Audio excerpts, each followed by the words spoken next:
Hi friends, welcome to MVS online academy. మన ఛానల్లో Indian polity series start చేసామండి. దానిలో భాగంగా ఈరోజు మనం పౌరసత్వం అంటే సిటిజన్షిప్ అనే టాపిక్ గురించి చర్చించుకోబోతున్నాం. మన ఛానల్లో వచ్చేటువంటి ఇండియన్ పాలిటీస్కి సంబంధించినటువంటి వీడియోస్ అన్ని కాంపిటేటివ్ ఎగ్జామినేషన్స్, యూపీఎస్సీ కావచ్చు, స్టేట్ పబ్లిక్ సర్వీస్ కమిషన్ కానీ, బ్యాంక్ ఎగ్జామినేషన్ కానీ, అన్ని రకాలైనటువంటి ఎగ్జామినేషన్స్కి ఉపయోగపడేటువంటి విధంగా ఈ వీడియోస్ను తయారు చేయడమైంది. గతంలో కూడా మనం కొన్ని వీడియోస్ పెట్టున్నాము, చూడనటువంటి వారు చూడండి. ఇంకా మనం లేట్ చేయకుండా క్లాసు స్టార్ట్ చేసుకుందాం. ఇంట్రడక్షన్ పార్ట్ అండి. ఇంట్రడక్షన్లో మనం సిటిజన్షిప్ అంటే ఏంటి, అలానే భారత రాజ్యాంగంలో సిటిజన్షిప్ని ఎక్కడ పొందుపరచడం జరిగింది. సిటిజన్షిప్ డెఫినేషన్ ఇక్కడ ఇచ్చానండి. A legal status and a relation between an individual and a state that entails specific legal rights and duties. Citizenship is used as a synonym for nationality. ఇదండి సిటిజన్షిప్ యొక్క డెఫినేషన్. అంటే తెలుగులో పెట్టొచ్చు కదా మీరు అనుకోవచ్చండి, కానీ కొన్ని పదాలని కొన్ని వాక్యాలని ఇంగ్లీష్లో ఉంచితేనే బాగుంటుందండి. అది ఒక రీజన్ అండి. రెండవ రీజను, కొన్ని ఇంగ్లీషు పదాలను కూడా, కొన్ని ఇంగ్లీషు వాక్యాలను కూడా మన ప్రేక్షకులకు అలవాటు చేయాలనేటువంటి ఉద్దేశంతో ఇలా పెట్టడం జరిగింది, అంతేగాని వేరే విధంగా అనుకోవద్దండి. సో ఇక్కడ ఏంటి స్టేటు అండ్ సిటిజన్ అనేటువంటిది. సిటిజన్షిప్ అంటే it is a relationship between individual and the state. Political లాంగ్వేజ్లో స్టేట్ అంటే అర్థం ఏంటా అంటే ప్రభుత్వము లేక దేశము అని అర్థం అండి. ఇక్కడ ప్రభుత్వానికి లేక దేశానికి మరియు ఇండివిడ్యువల్ అంటే వ్యక్తికి మధ్య ఉండేటువంటి రాజకీయ సంబంధాన్ని సిటిజన్షిప్గా చెప్తూ ఉంటారు. ఇంకా చూడాలంటే సిటిజన్స్కి కొన్ని రైట్స్ ఉంటాయండి. ఇక్కడ ఇచ్చున్నారు సిటిజన్స్ కొన్ని రైట్స్, కొన్ని డ్యూటీస్ ఉంటాయి. ఎస్పెషల్లీ సిటిజన్స్కి పొలిటికల్ రైట్స్ ఉంటాయి. అంటే రాజకీయ హక్కులు అనేటువంటివి పౌరులకు మాత్రమే ఉంటాయండి. పౌరులు కానటువంటి వారికి రాజకీయ హక్కులు ఉండవు. ఏంటి రాజకీయ హక్కులంటే?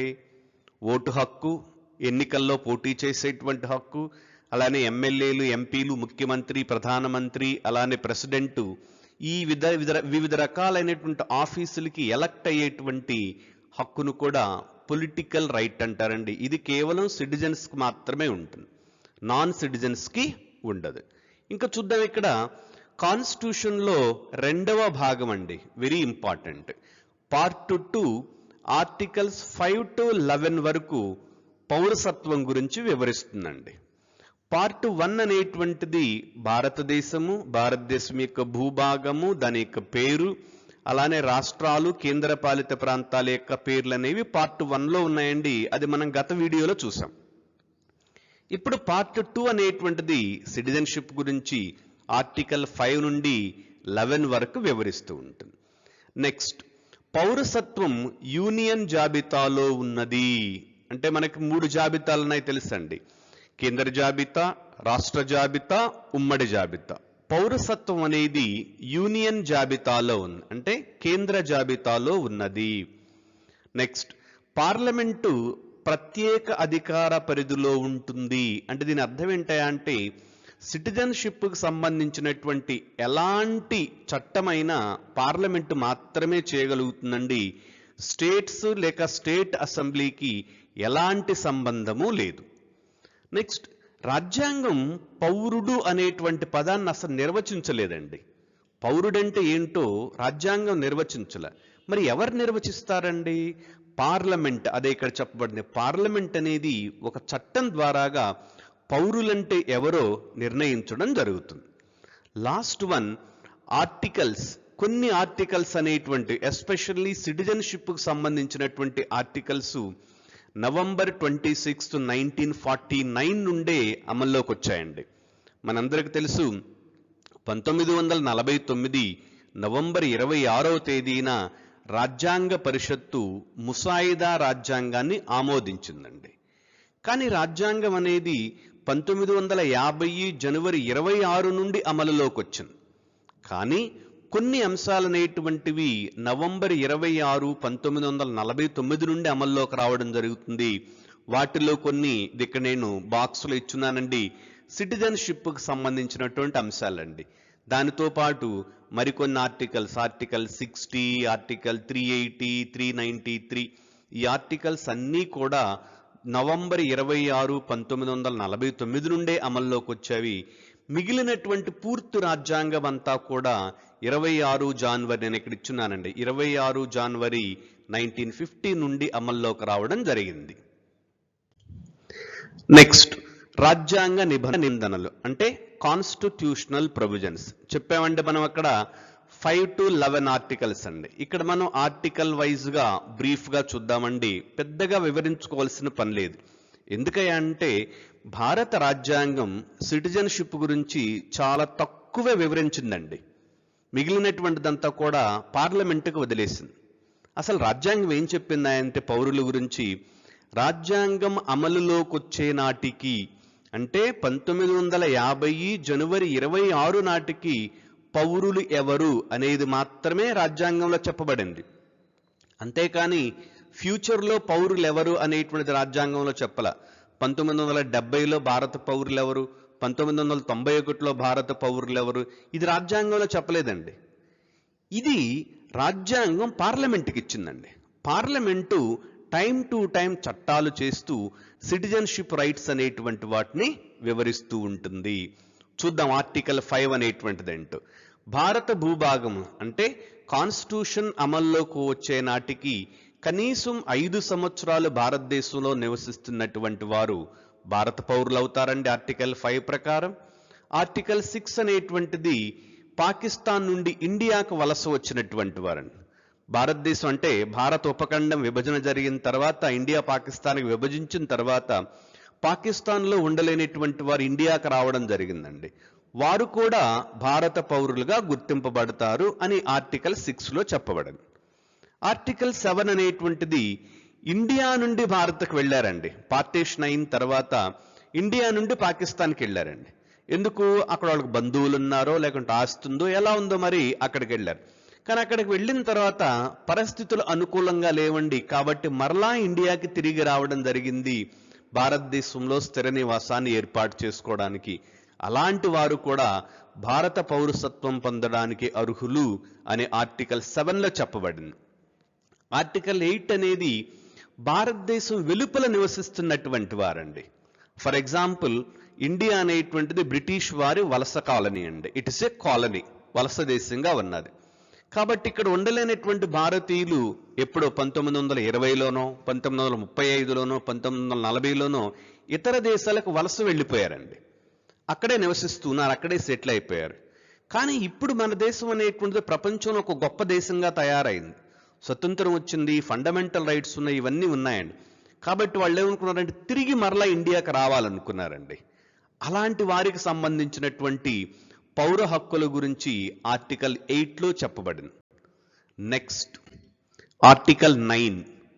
ఏదైనా వ్యక్తి స్వచ్ఛందంగా విదేశీ పౌరసత్వాన్ని పొందితే, అంటే భారత పౌరులుగా ఉన్నటువంటి వారు విదేశీ పౌరసత్వాన్ని పొందినట్లయితే ఆటోమేటిక్గా తమ యొక్క భారత పౌరసత్వం అనేటువంటిది రద్దయిపోతుంది.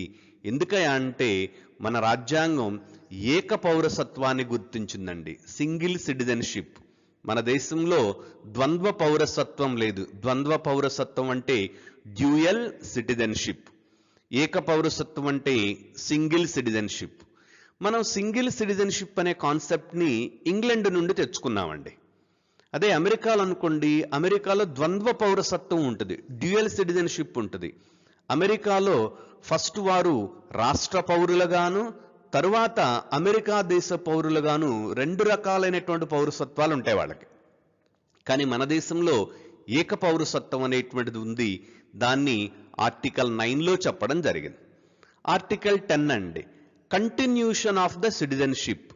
స్వాతంత్రం మీన్స్ రాజ్యాంగం అమలులోకి వచ్చే నాటికి ఎవరైతే పౌరులుగా గుర్తింపబడతారో వారి యొక్క పౌరసత్వం కంటిన్యూ అవుతుంది అని ఆర్టికల్ 10లో చెప్పబడింది. ఆర్టికల్ 11 అండి, ఇది పార్లమెంట్. ఇక్కడ చూడొచ్చు మీరు. ఆర్టికల్ 11 ప్రకారం పౌరసత్వానికి సంబంధించినటువంటి ఏదైనా చట్టం చేసేటువంటి హక్కు పార్లమెంట్కి ఇవ్వడం జరిగింది. Acquisition and loss of citizenship అంటే ఎక్విజేషన్ అంటే సిటిజన్షిప్ పొందడం అండి. ఏ విధంగా పౌరసత్వాన్ని పొందవచ్చు. లాస్ ఆఫ్ సిటిజన్షిప్ అంటే సిటిజన్షిప్ కోల్పోవడం అండి. భారతదేశంలో పౌరసత్వాన్ని ఎలా పొందవచ్చు, అలానే ఏ విధంగా కోల్పోవచ్చు అనే విషయాన్ని మనం ఇప్పుడు చర్చించుకుందాం. దానికన్నా ముందు మనం ఒక విషయం గుర్తుంచుకోవాలి. భారత రాజ్యాంగం ఏం చెప్పిందండి? 1950 నాటికి భారత పౌరులెవరో వివరించింది రాజ్యాంగం. అంతేగాని 1975లో ఎవరు, 2022లో ఎవరు అనేటువంటిది రాజ్యాంగం చెప్పలేదండి. ఎవరు చెప్తారు? అది పార్లమెంటు టైం టు టైం చట్టం ద్వారాగా ఆ విధమైనటువంటి కార్యక్రమాలను నిర్వహిస్తూ ఉంటుంది. ఇక్కడ అలాంటి వాటిలో ప్రధానమైనటువంటిది citizenship act of 1955 very important అండి. పౌరసత్వ చట్టము 1955. దీని ప్రకారం 5 రకాలుగా సిటిజన్షిప్ అనేటువంటి దాన్ని పొందవచ్చు. అలానే 3 రకాలుగా సిటిజన్షిప్ని కోల్పోవచ్చును. ఇక్కడ గుర్తుంచుకోవాలి, క్వశ్చన్లు అడుగుతారండి.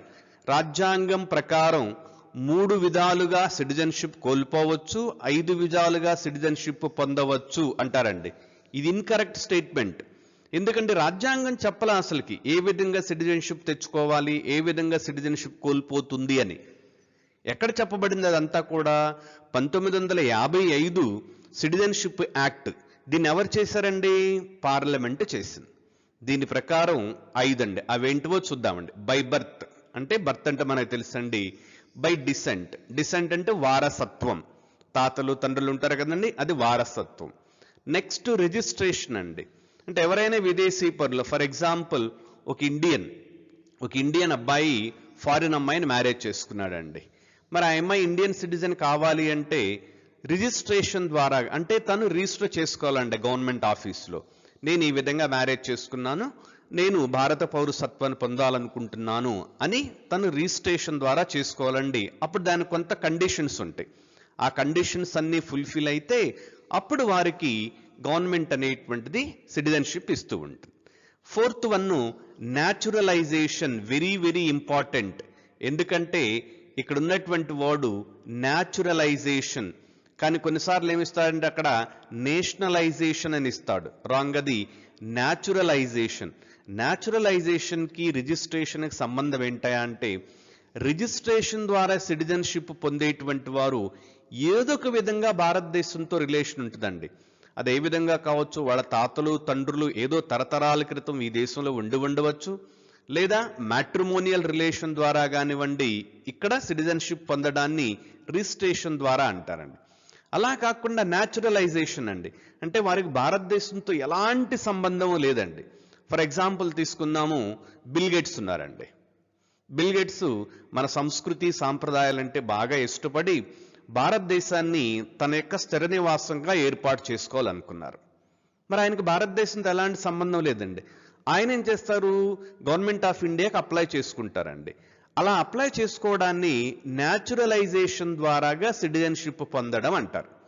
దానికి కొంత క్రైటీరియా ఉంటుందండి, అంటే కొన్ని కండిషన్స్ ఉంటాయి. ఆ కండిషన్స్ అన్ని ఫుల్ఫిల్ చేసిన తర్వాత సిటిజన్షిప్ ఇవ్వడం జరుగుతుంది.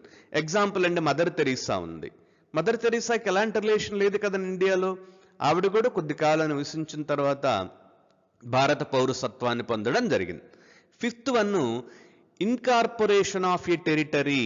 అంటే భారతదేశం ఏదైనా కొత్త భూభాగాన్ని, కొత్త ప్రాంతాన్ని ఆక్యుపై చేయడమో లేకుంటే మన దేశంలో కలుపుకోవడమో జరిగిందండి. అలా జరిగినప్పుడు ఆ ప్రాంతంలో ఉండేటువంటి పౌరులు కూడా భారత పౌరులుగా గుర్తించడం జరుగుతుంది. ఎగ్జాంపుల్ 1961 అండి. 1961 వరకు కూడా గోవా, దయ్యూ దామన్, దాద్రా నగర్ హవేలీ అనేవి పోర్చుగీస్ టెరిటరీ.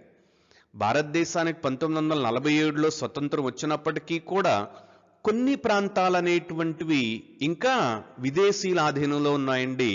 అవి ఫ్రెంచ్ కాలనీలు, అలానే పోర్చుగీస్ కాలనీలు. పోర్చుగీస్ కాలనీస్ నేను చెప్పానండి. ఫ్రెంచ్ కాలనీ అనేటువంటిది పుదుచ్చేరి అనేటువంటిది. మరి ఈ ప్రాంతాలని భారతదేశంలో కలిపిన తర్వాత అక్కడున్నటువంటి పౌరులకు కూడా భారత పౌరసత్వం ఇవ్వడం జరుగుతుంది. మరొక ఎగ్జాంపుల్ సిక్కిం. 1975లో సిక్కిం అనేది 22వ రాష్ట్రంగా భారతదేశంలో జాయిన్ అయింది. అంత క్రితం it was not part of India. కాబట్టి ఎప్పుడైతే 75లో అది ఇండియాలో జాయిన్ అయిందో సిక్కింలో ఉన్నటువంటి ప్రజలకు కూడా భారత పౌరసత్వాన్ని ఇవ్వడం జరుగుతుంది. దానిని ఇన్కార్పొరేషన్ ఆఫ్ ఏ టెరిటరీ అంటారు. ఈ 5 విధాలుగా మన దేశంలో పౌరసత్వాన్ని పొందవచ్చు అని 1955 పౌరసత్వ చట్టంలో వివరించారు. నెక్స్ట్ చూద్దామండి, ఏంటి ఈ 3 విధాలనేటువంటివి సిటిజన్షిప్ను కోల్పోయేటువంటిది. నంబర్ 1 రెనౌన్సియేషన్ అండి.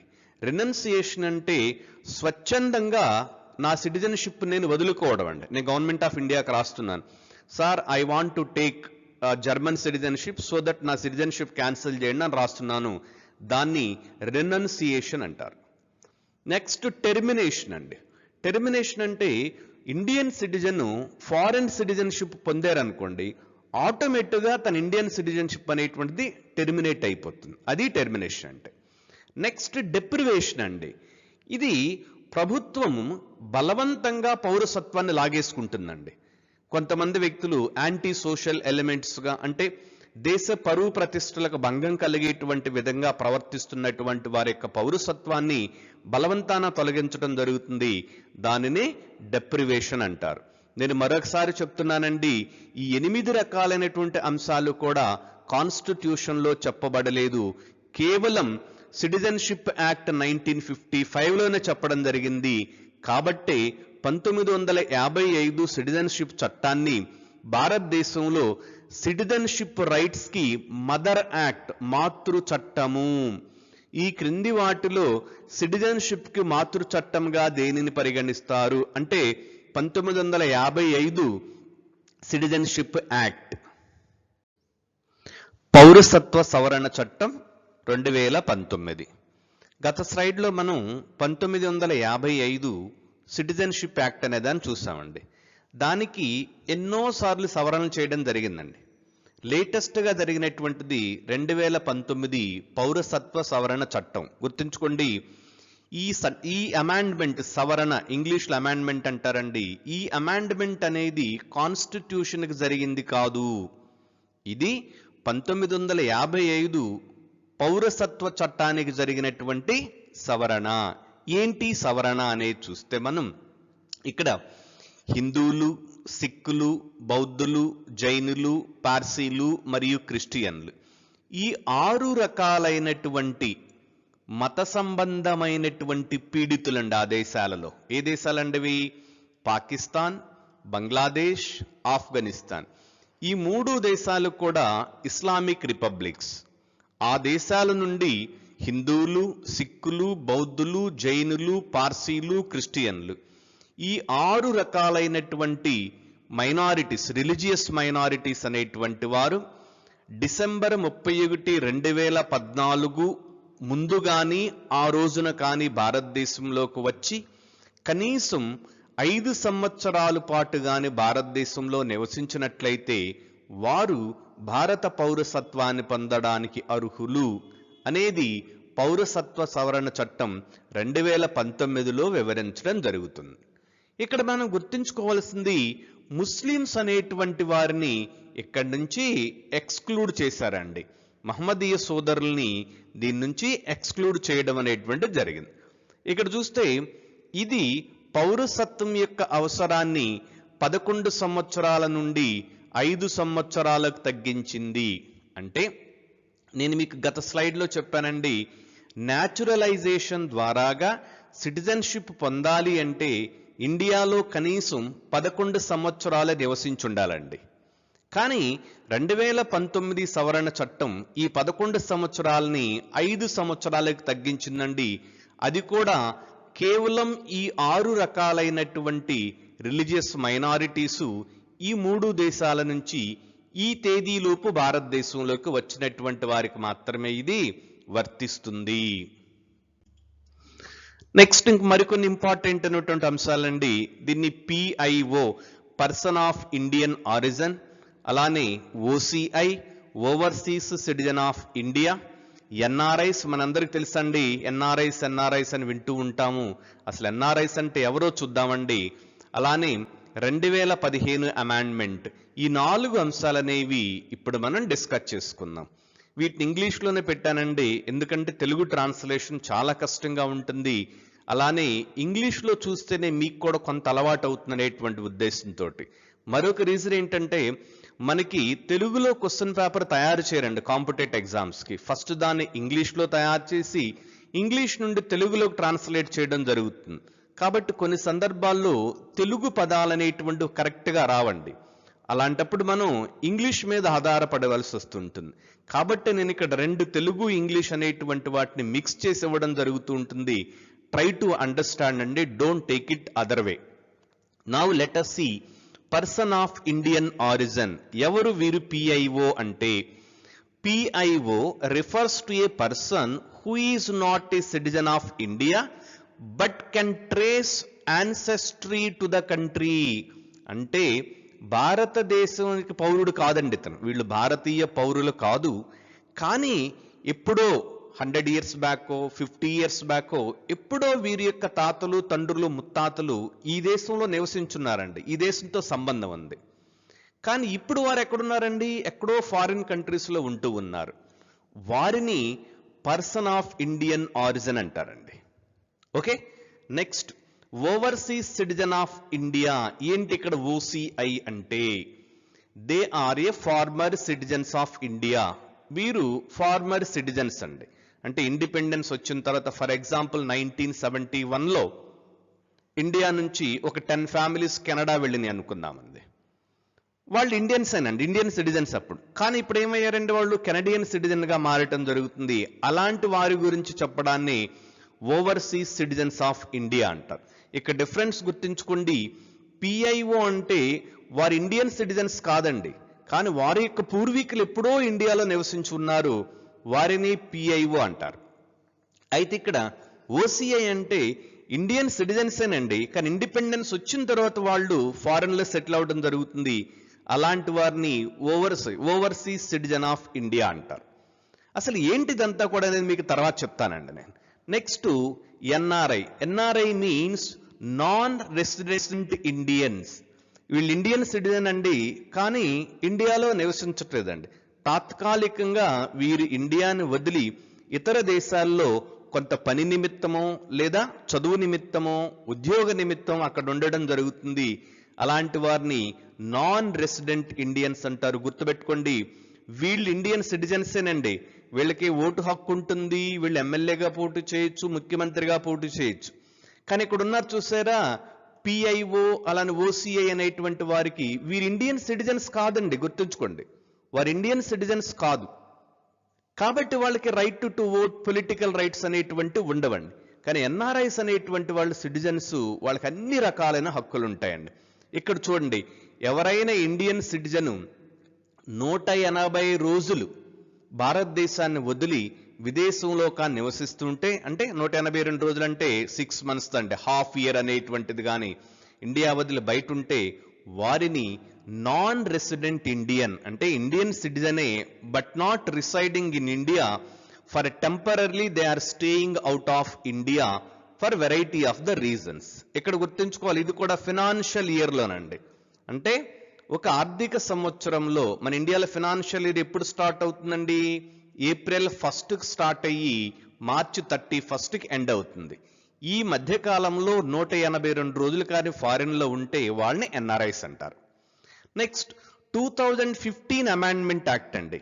ఈ అమెండ్మెంట్ యాక్ట్ ద్వారాగా దేనికి జరిగిందండి? అమెండ్మెంట్ యాక్ట్ అనేటువంటిది మదర్ యాక్ట్ అయినటువంటి 1955 పౌరసత్వ చట్టానికి జరిగినటువంటి అమెండ్మెంట్ అండి. ఈ అమెండ్మెంట్ ద్వారాగా పిఐఓని అలానే ఓసిఐని ఈ రెండింటిని కూడా మెర్జ్ చేశారండి, కలిపేశారు. కలిపేమన్నారా అంటే overseas citizen of India card holder అన్నారండి. ఇది కావాల్సినటువంటిది. సో ఇప్పుడు చూద్దాం అసలు ఎందుకు సార్ వీరందరూ కూడా పిఐఓ అనేటువంటిది, ఓసిఐ అనేటువంటి ఇవన్నీ కూడా ఎందుకంటే చూస్తే మన government make in India programme అనేటువంటి దాన్ని ప్రారంభించిందండి.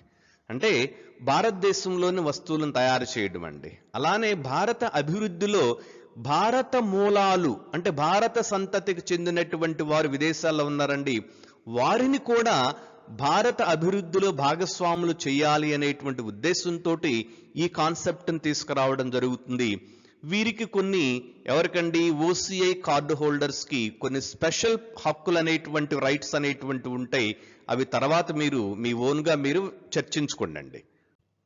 ఈ స్లైడ్లో మనం సెన్సెస్ అంటే జనాభా లెక్కలంటే ఏంటి, నేషనల్ పాపులేషన్ రిజిస్టర్ అంటే ఏంటి, నేషనల్ రిజిస్టర్ ఆఫ్ సిటిజన్ అంటే ఏంటో ఈ స్లైడ్లో మనం వివరంగా చూసుకుందామండి.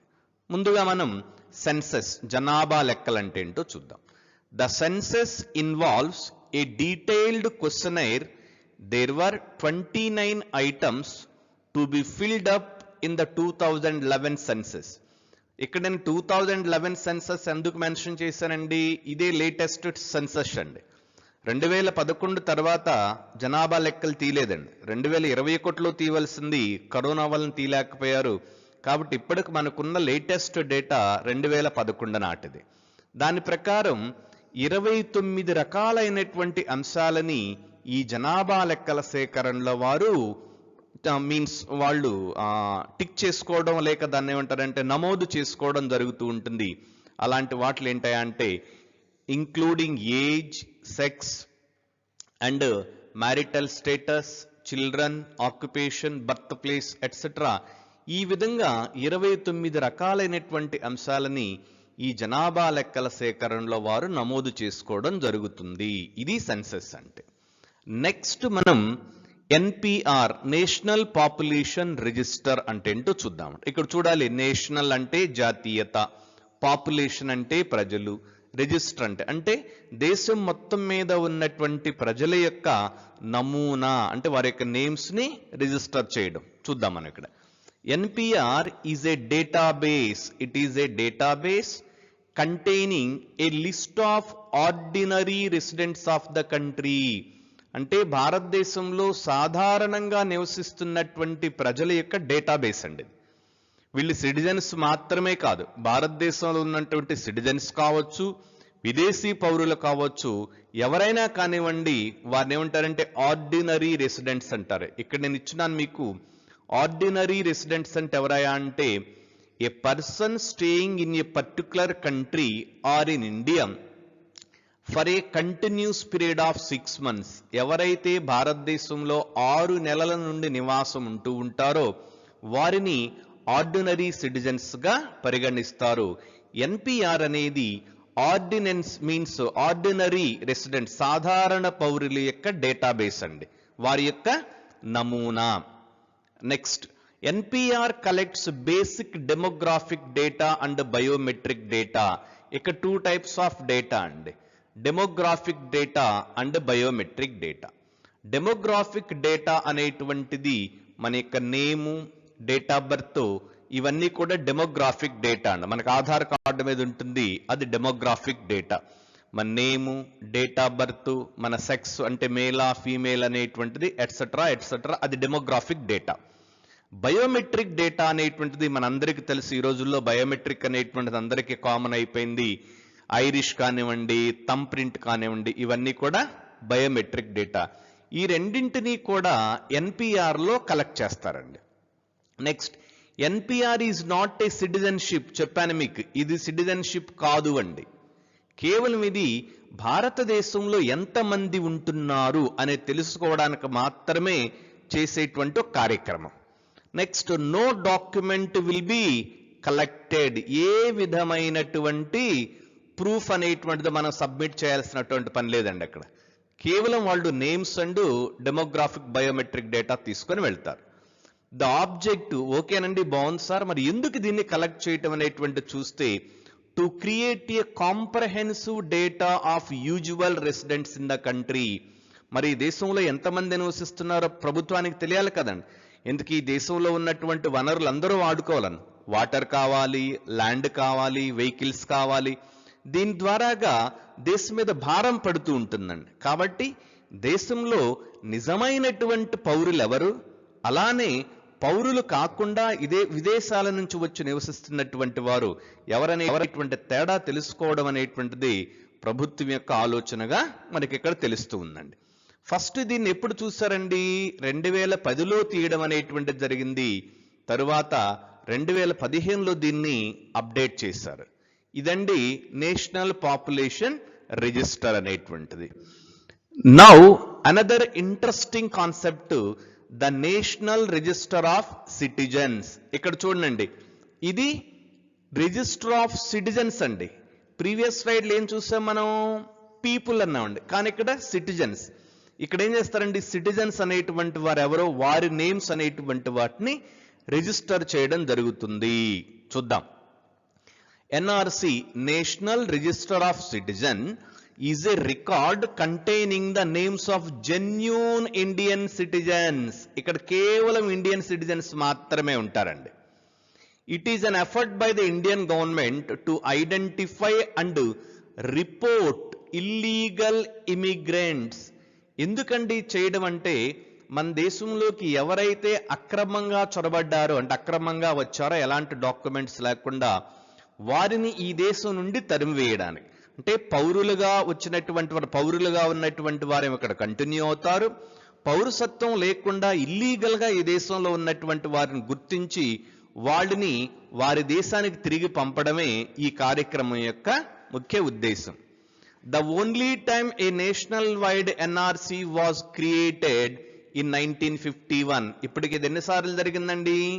కేవలం ఒక్కసారి మాత్రమే, అది కూడా 1951 జనాభా లెక్కల తరువాత. అయితే రీసెంట్గా అస్సాంలో కూడా చేశారండి. కేవలం అస్సాం ఒక్క స్టేట్లోనే ఈ నేషనల్ ఎన్ఆర్సి అనేటువంటిది కండక్ట్ చేయడం జరుగుతుంది. కారణం ఏంటంటే, నార్త్ ఈస్ట్లో ఉన్నటువంటి రాష్ట్రాల్లో అస్సాం అనేది డెవలప్డ్ స్టేట్ అండి. ఈ అస్సాంకి చుట్టుపక్కల ఉన్నటువంటి దేశాల నుంచి, అంటే ఎస్పెషల్లీ బంగ్లాదేశ్ నుంచి ఎంతో మంది మైగ్రేట్ అయ్యి, ఇల్లీగల్ మైగ్రెంట్స్ అనేటువంటి వారు అస్సాంలోకి వెళ్ళడం జరుగుతుంది. కాబట్టి అస్సాంలో అసలు అస్సాం పౌరులు ఎవరు, అంటే భారత పౌరులు ఎవరు, పౌరులు కానటువంటి వారెవరు అనేటువంటి దాన్ని నిర్ధారించడానికి అస్సాంలో ఎన్ఆర్సి అనేటువంటి దాన్ని సుప్రీంకోర్టు ఆధీనంలో తీయడం అనేటువంటి జరిగిందండి. ఇక్కడ నేను ఇంటర్నేషనల్ మెన్షన్ చేశాను చూడండి. After Assam there has been a growing demand for its national wide implementation.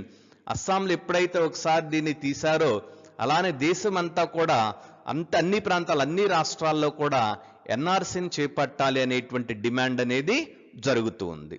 లాస్ట్గా దీనికి సంబంధించినటువంటి నోడల్ ఏజెన్సీ ఏంటి అంటే, నోడల్ ఏజెన్సీ అంటే ఎన్ఆర్సి అనేటువంటి దాన్ని ఎవరు కండక్ట్ చేస్తారు అంటే, హోమ్ మినిస్టరా, ఫారిన్ అఫైర్స్ మినిస్టరా, డిఫెన్స్ మినిస్టరా, లేకుంటే ప్రైమ్ మినిస్టర్ ఆఫీసా, ఎవరు కండక్ట్ చేస్తారు? అలా కండక్ట్ చేసేటువంటి ఏజెన్సీని నోడల్ ఏజెన్సీ అంటారు. దీనికి ఎన్ఆర్సీకి నోడల్ ఏజెన్సీ ఏదయ్యా అంటే register general and census commissioner. Very important this is. Register General and Census Commissioner is the nodal agency of NRC. Question number 1. క్రింది వాటిలో ఏది భారత రాజ్యాంగం యొక్క లక్షణము కాదు? గుర్తుంచుకోండి, లక్షణము కానిది అండి. ఫెడరల్ వ్యవస్థ, ఎస్. సమాఖ్య విధానం, కరెక్ట్ అండి. బి, న్యాయ వ్యవస్థ స్వతంత్రత, ఇండిపెండెంట్ జ్యుడిషియరీ, ఎస్. పార్లమెంటరీ ప్రభుత్వం, yes, we have the parliamentary ప్రభుత్వం. మనకి ఈ మూడు కూడా ఉన్నాయండి భారతదేశంలో. కానీ లేనిది ఏంటండి? ద్వంద్వ పౌరసత్వం, డ్యూయల్ సిటిజన్షిప్ అనేటువంటిది లేదండి. మనం ఫస్ట్ స్లైడ్లో చూసాం, భారతదేశంలో సింగిల్ సిటిజన్షిప్ ఉంది, కానీ ద్వంద్వ పౌరసత్వం అనేటువంటిది మీన్స్ డ్యూయల్ సిటిజన్షిప్ అనేటువంటిది లేదు. కాబట్టి కరెక్ట్ ఆన్సర్ అనేది డి. క్వశ్చన్ నంబర్ 2 అండి. ఇది ఇంగ్లీష్లో ఇచ్చాను, try to understand. Under the citizenship act 1955, by which of the following ways can A person become a citizen of India? Means acquisition of Indian citizenship. How Indian citizenship is acquired according to 1955 Citizenship Act. ఇక్కడ by birth correct, by descent correct, by registration correct, by nationalisation. జాగ్రత్తగా వినాలి ఇక్కడ. నేను previous స్లైడ్లో చెప్పాను. నేను వాళ్ళు అడుగుతారండి మనకు ఉండాల్సిందేంటి కరెక్ట్గా ఇక్కడ న్యాచురలైజేషన్, బట్ ఏమి ఇచ్చాడండి ఇక్కడ nationalisation. So that it is incorrect. Then by incorporation of a territory, yes correct. 1 2 3 5. So answer is C 1 2 3 5. 4 అనేటువంటిది కరెక్ట్ కాదు. ఇక్కడ నేను మీకు వివరంగా ఇవ్వడం జరిగిందండి, మరొకసారి మీరు దీన్ని చూసుకోవచ్చు. క్వశ్చన్ నెంబర్ 3, ఇది కూడా ఇంగ్లీష్లోనే ఉందండి, but easy to understand. In which of the following years the citizenship act 1955 has been amended? అంటే 19 చెప్పానండి మీకు, 1955 సిటిజన్షిప్ యాక్ట్ అనేటువంటిది సిటిజన్షిప్కి సంబంధించి ఇండియాలో మదర్ యాక్ట్ అండి. ఎలాంటి అమెండ్మెంట్ జరిగినా దీనికే జరుగుతుంది, కాన్స్టిట్యూషన్కి జరగదు. మరి దీనికి ఎన్నిసార్లు అమెండ్మెంట్ చేశారంటే ఆల్ అండి. 1 2 3 4 అనేటువంటివి ఈ 4 కూడా అమెండ్మెంట్ అయినటువంటి ఇయర్స్. వాటితో పాటుగా మనం డిస్కస్ చేసాం 2019 కూడా లేటెస్ట్గా జరిగినటువంటి అమెండ్మెంట్ అండి. సో ఆన్సర్ అనేది సి. క్వశ్చన్ నెంబర్ 4, పౌరసత్వ సవరణ చట్టం 2015 ప్రకారం భారతదేశం యొక్క విదేశీ పౌరుడి కార్డు అంటే ఓసీఐ కార్డు హోల్డర్ అండి. చూడండి ఇక్కడ తెలుగులో ఎంత డిఫికల్ట్గా ఉందో, ఇంగ్లీష్ అయితే ఈజీ అండి. ఓసీఐ కార్డు హోల్డర్గా నమోదు చేసుకోవడానికి క్రింది వారిలో ఎవరు అర్హులు కాదు? ఎవరికి ఓసీఐ కార్డు రాదు? OCI means overseas citizen of India. ఎవరికి రాదని చూస్తే ఆన్సర్ అనేటువంటిది సి అండి. విభజన తరువాత పాకిస్తాన్కు వలస వెళ్ళినటువంటి వారు. అంటే ఇండియా పార్టీషన్ అయిన తర్వాత ఇండియా నుండి పాకిస్తాన్కు వలస వెళ్ళారనుకోండి, అక్కడ ఉన్నటువంటి వారికి ఓసీఐ కార్డు అనేటువంటిది ఎవరండి? ఆన్సర్ అనేటువంటిది C. Question number 5, according to the citizenship act 1955 which of the following ways can a person lose citizenship? Loss of citizenship అండి. ఇందాక మనం చూసాము how to get the citizenship, అంటే సిటిజన్షిప్ ఏ విధంగా పొందవచ్చు. ఇప్పుడేముందండి, సిటిజన్షిప్ ఏ విధంగా లాస్ అవుతూ ఉంటారు? First one by renunciation, yes correct. Number 2 by termination, correct. 3 by deprivation. 3 are correct అండి. So that answer is C. ఇక్కడ చూడండి, మీకు నేను ఇక్కడ క్లియర్గా మెన్షన్ చేశానండి, acquisition and loss of citizenship. దీన్నంతా చూసి మీరు డీటెయిల్డ్గా నోట్స్ రాసుకోవచ్చండి. సిటిజన్షిప్ గురించి చాలా వీడియోస్ చాలా మంది చేయడం జరిగింది, కానివ్వండి ఇంత డెప్త్గా ఇంత వివరంగా నాకు తెలిసినంత వరకు ఇదేనండి ఇలా చేయబడినటువంటి మొట్టమొదటి వీడియో. క్వశ్చన్ నంబర్ 6, క్రింది వారిలో ఎవరు పౌరసత్వం పొందేందుకు షరతులను నిర్దేశించగలరు? అంటే సిటిజన్షిప్కు సంబంధించి మన దేశంలో ఎవరు చట్టాలు చేయగలరు? ఏ ఎన్నికల సంఘం, రాంగ్. బి అధ్యక్షుడు అంటే president of India, wrong. C parliament మరియు స్టేట్ శాసనసభలు సంయుక్తంగా, no. Correct answer is D parliament. కేవలం పార్లమెంటు మాత్రమే సిటిజన్షిప్కు సంబంధించినటువంటి చట్టాలు మన దేశంలో చేయగలుగుతుందండి. క్వశ్చన్ నంబర్ 7, రాజ్యాంగంలోని పౌరసత్వ నిబంధనలకు సంబంధించి క్రింది వాటిలో ఏది సరి అయినది? జాగ్రత్తగా చూడాలని 2 స్టేట్మెంట్స్ ఉన్నాయి. ఏ వ్యక్తి అయినా ఆర్టికల్ 5 ద్వారా భారత పౌరుడుగా ఉండకూడదు, లేదా ఆర్టికల్ 6 లేదా ఆర్టికల్ 8 ప్రకారం అతను లేక ఆమె ఏదైనా విదేశీ రాష్ట్ర పౌరసత్వం, ఇక్కడ రాష్ట్ర అంటే దేశం అండి, విదేశీ దేశ పౌరసత్వాన్ని స్వచ్ఛందంగా పొందినట్లయితే భారత పౌరుడుగా పరిగణించబడడు. ఎస్ కరెక్ట్ అండి. స్టేట్మెంట్ చాలా లెంగ్తీగా ఉంది, కానీ ఈజీ. ఏంటయా అంటే ఏదైనా ఇండియన్ సిటిజన్ అనేటువంటి వారు విదేశీ పౌరసత్వాన్ని పొందితే ఆటోమేటిక్గా భారతీయ పౌరసత్వం అనేటువంటిది కోల్పోతారండి.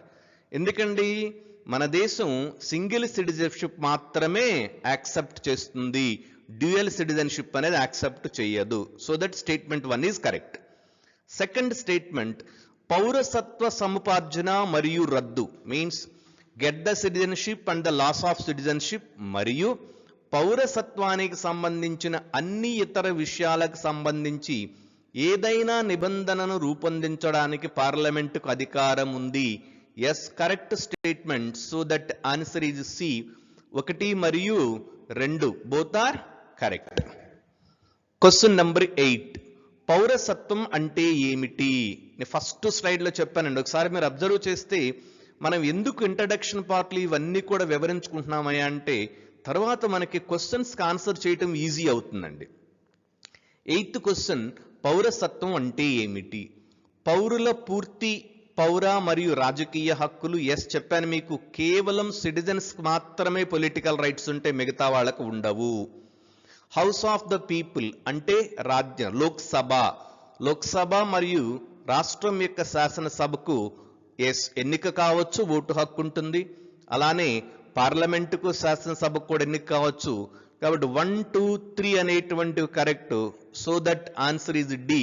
ఇవన్నీ correct. Question number 9. Consider the following statements. ఇది కూడా ఇంగ్లీష్లో ఉందండి, కొంచెం జాగ్రత్తగా అర్థం చేసుకోండి. A person who was born on January 26th, 1951 in Japan, whose father was a citizen of India by birth at the time of his birth, is deemed to be an Indian citizen by descent. Yes, it is the correct statement. Second, a person who was born on July 1st, 1988 in Patna. First case foreign lo puttarandi, second case born in India.